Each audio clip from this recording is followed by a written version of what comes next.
Well, I got a package today. I think I know what's in it too.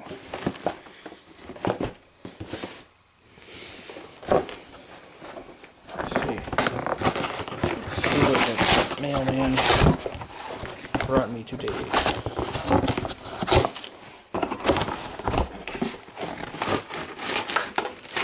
Oh, nice. That's exactly what I thought it would be. Speaker surrounds. There should be two here. Yep, there's two.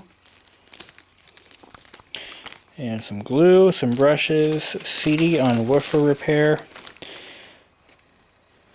A couple of center caps.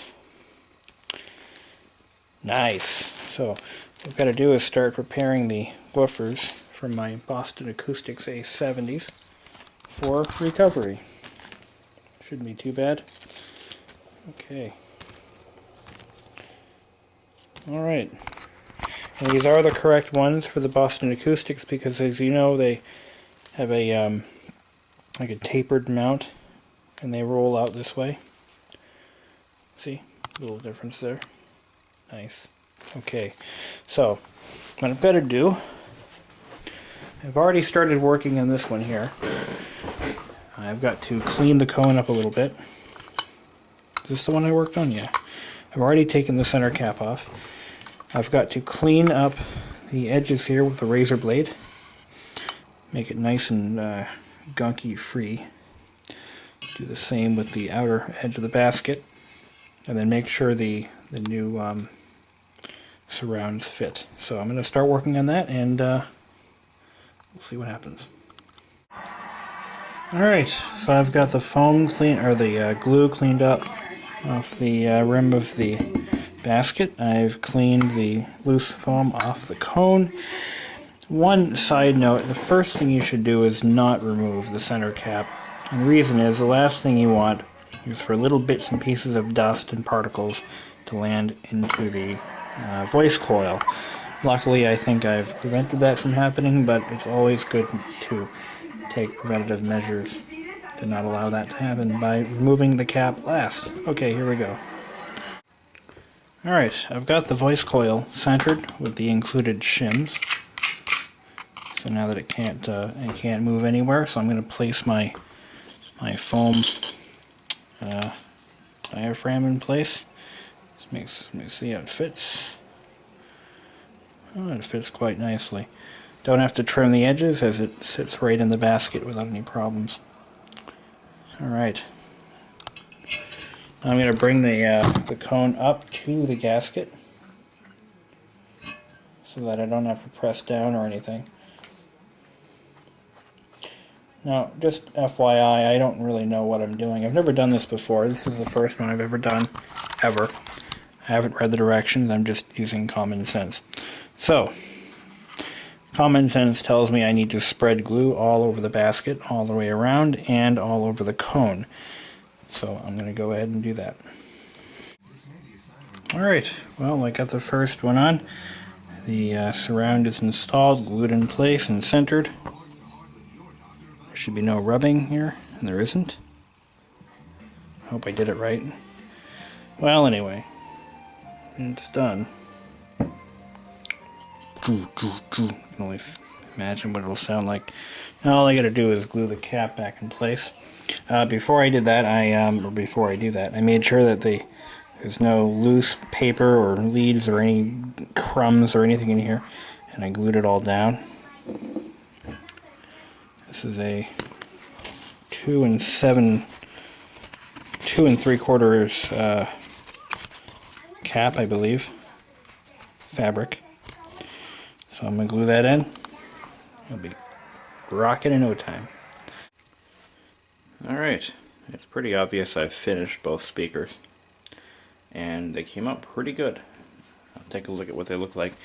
Now, in retrospect, I did use a bit too much glue.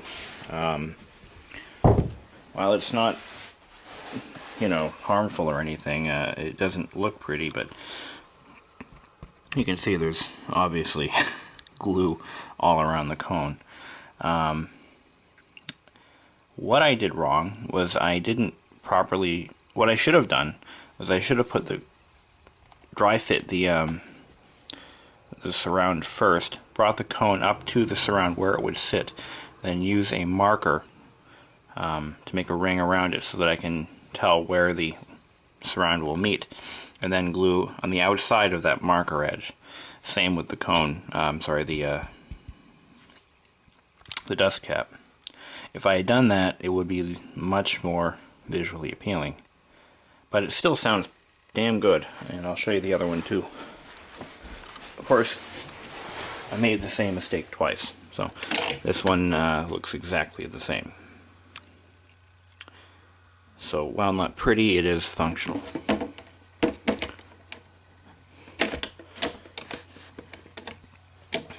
Okay, how do they sound? Let's see. Oop, turn that back on, put it on tuner.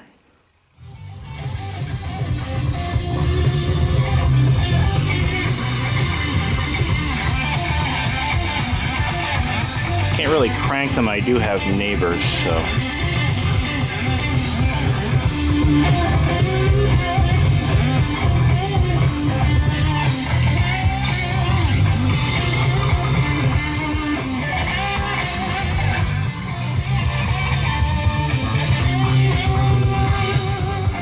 Now what I'll do is I'll play a CD.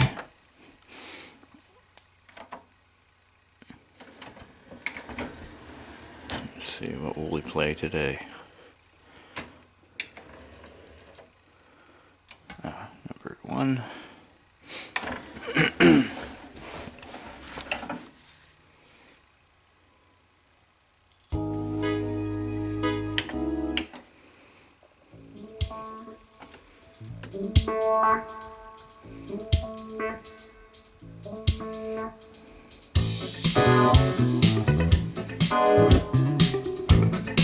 Bass response is pretty good. No vibrations, no rattling or anything like that, so that's pretty much what I'm looking for. But yeah, I used too much glue. Otherwise, I think I did it pretty well. One thing I did not do is I didn't wait. See, the glue that they give you is basically Aleene's tacky glue, and you should let it sit for about a minute or two before you actually join the two parts together. And the reason is the glue sets up like a very sticky film. And but anyway, I actually put it on wet, and while it was still very wet, I joined the parts together, and that's not really recommended. But anyway, my first refoam job, I think I'm pretty pleased with it, and I hope you've enjoyed.